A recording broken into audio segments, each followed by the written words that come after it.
In the next module, Setting Client Expectations, we're going to talk about common objections to digital advertising and how to respond to them.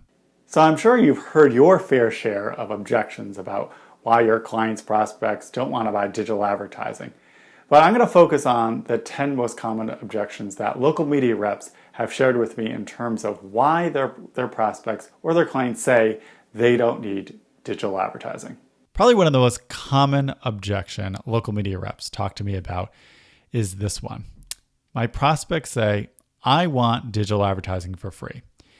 And we have to remember, many of our local media organizations, when the webs first started off about 20 years ago, we did give away our online advertising for free.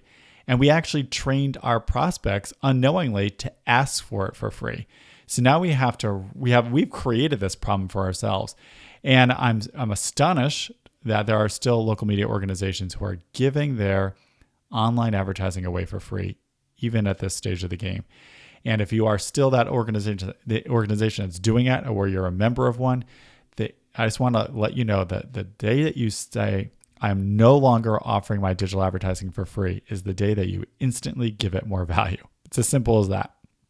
So let me give you some strategies when you're working with a prospect, you're talking to a prospect that says, I want your digital advertising for free. This is what I want you to respond to. What we have been talking about, this crucial issue throughout this entire certification, through all these modules, when you start talking to them about integrated campaigns and you're showing them case studies of integrated campaigns that include all of these different traditional digital elements, then you are creating one opportunity with one price. So that way you are showing how all these different elements work together. And if you just pick one off and you're saying, oh, I don't want to pay for social media, well, then the whole integrated campaign falls apart and it's not going to work as effectively. That is how you explain the value of how digital advertising works with traditional advertising. It's one integrated campaign. So I would say that is your best comeback when you're talking to a prospect who wants your digital advertising for free, or say they expect it for free. Number two, you'll hear this a lot still. A lot of local businesses, local advertisers out there still don't have a website. They have no online presence. They have no mobile website. Some of them don't even know to update their business directory listing. So here are some strategies of how you can come back from that. And a lot of times we think just because a client doesn't have a website, I can't talk to them about digital advertising. I think this is a great moment to educate them. So one thing you can do for them is build a website. So I know many local media organizations have a separate digital agency or a separate digital production company that now will build all different types of digital capabilities for their clients. Websites among them, mobile websites, another one. So talk to them about building a very simple website for them. And something I also like to remind prospects that do not have an online presence, that if they're going to buy any form of advertising, the next thing most people are going to do, if they haven't heard of that business before, only as a result of that advertisement, they're going to turn to the web to look for more information. They're going to go to Google. And if they don't have a website or an updated directory listing somewhere, that money is not going to be well spent, because consumers have an expectation now that when they hear an advertisement somewhere, that they can turn to the web for more information.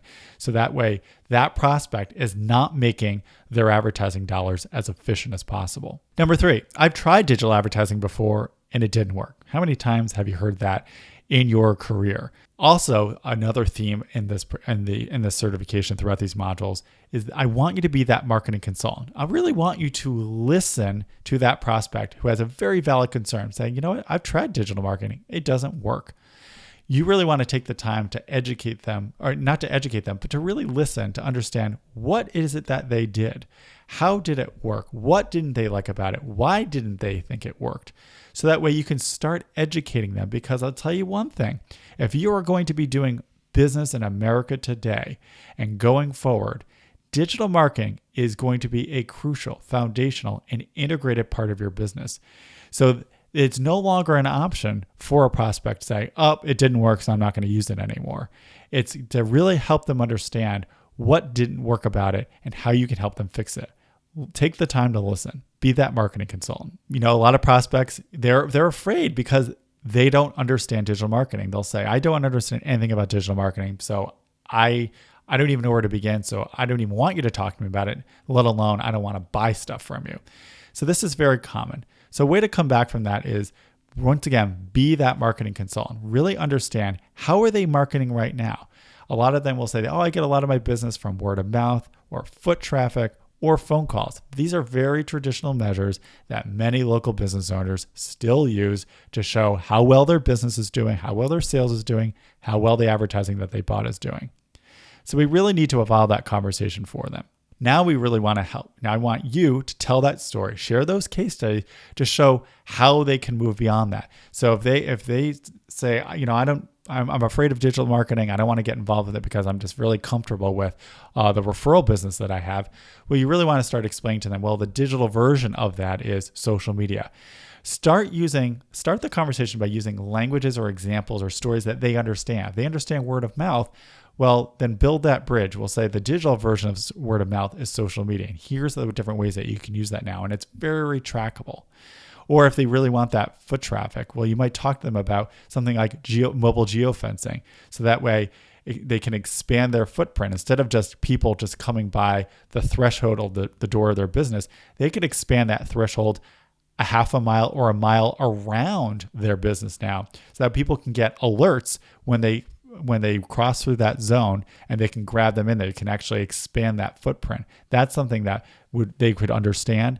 They might not get all the inner workings of how geofencing works, but the idea of expanding the threshold of their business to half a mile or a mile away from their door.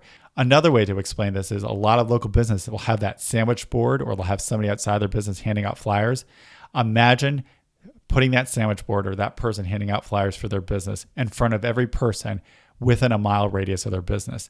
That is a great way to explain mobile geofencing. And finally, in terms of the phone ringing, they could start converting some of that phone traffic in a mobile way. So that way they can actually not only receive phone calls, but send out text messages, send updates, send opportunities, mobile coupons to their customer base. Number 5, I don't know how to track digital advertising. This is a very valid concern. Even a lot of times within our industry, we're still confused about what's the best way to track digital advertising. Here's a comeback for that very valid objection. Identify that digital call to action. Once again, I'm hammering home this theme that we've talked a lot about in these modules. When the foundation of your integrated campaign is capturing email, capturing social media followers, converting on coupons, or capturing mobile numbers, or capturing some other form of consumer data in the form of a survey, that is very trackable, and it's very valuable because it's so tangible. And these are individual people that they can follow up with or reach out to again.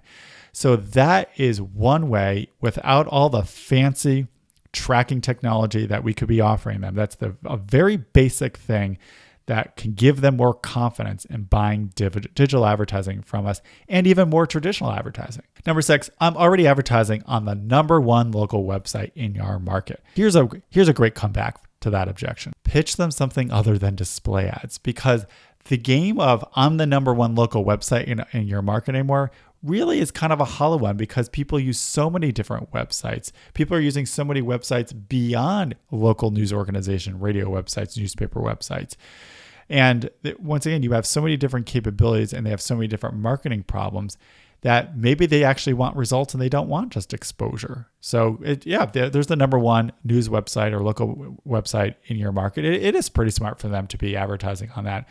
But if they want to be capturing more email addresses, maybe you have a really creative promotion or something around an event that you can do a better job of capturing more email addresses than any display ad will ever do, even if it's on the number 1 local website in your market.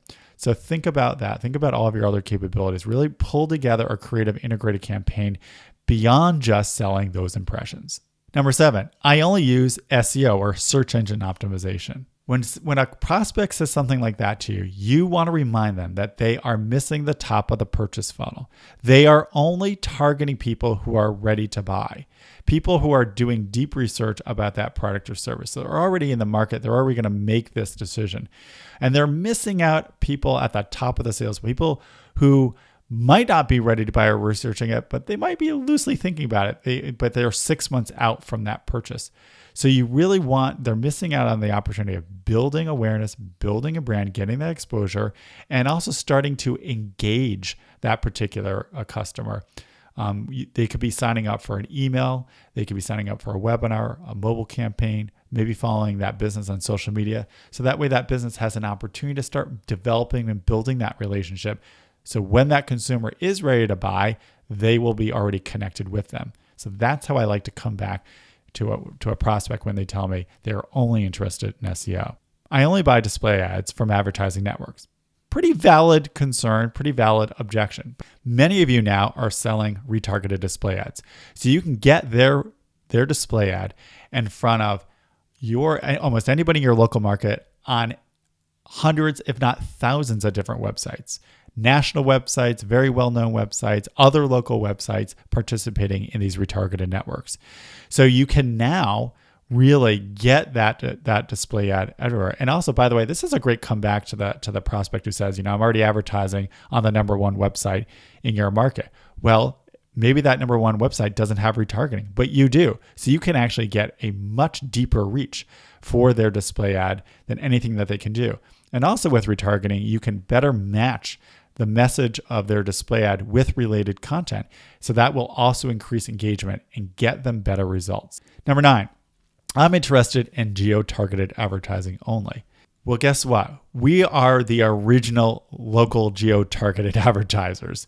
Many local businesses are really, their customer base is within our viewing area, our listening area, or our subscriber base. So this is where I know a lot of local media organizations always are asking me, how can I talk to national advertising agencies, regional advertising agencies about my digital capabilities? I will be frank with you. A lot of times they're not going to be interested because they buy everything by the numbers and you don't have enough numbers to get them excited about. They're going to want to go buy from large display ad networks. So you need to be talking to those local advertisers. And if you do have a local advertiser who just wants to talk to one specific neighborhood, one specific zip code, you have to help them expand their customer base, that maybe your footprint's a little bit bigger, so that way they can bring even more people from a distance a little bit further away from their business, but you have that opportunity. So, and by the way, many of you are getting into more local geo-targeted opportunities through mobile, through retargeting. So these are other ways that you can come back to that particular objection. But definitely be focused on talking to your local advertisers because they are the ones who need the most education about digital marketing. And that is your best opportunity for digital advertising growth. And number 10, I only use social media because it's free. So when clients say, I don't want to buy digital advertising because I'm using social media because it's free, I remind them nothing is free in this world. I often ask them, who is in charge of managing your social media? On average, how many hours a week do they put into doing that? And what is their average hourly wage? That is the true cost of what they are spending on social media. It is not free. Everything has a cost, especially social media.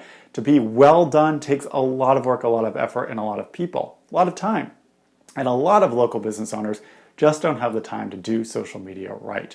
I also like to remind local advertisers, if they're just focused on social media, much like paid search, they're only targeting a very small aspect of their potential customers. They're really attracting their very loyal customers, the people that already believe in them. So they're missing out when they don't buy traditional advertising or a lot of our digital capabilities. They're really missing out on a lot of other people in their community that they can be turning into loyal customers. So they're really missing the boat by just focusing on social media, because as we're probably learning throughout these modules, it's no longer just a one-size-fits-all media that's going to solve all of your marketing problems. It really takes thinking about the right marketing mix, some digital, some traditional. In our final module on setting client expectations, we're going to talk about how to monitor digital advertising campaigns.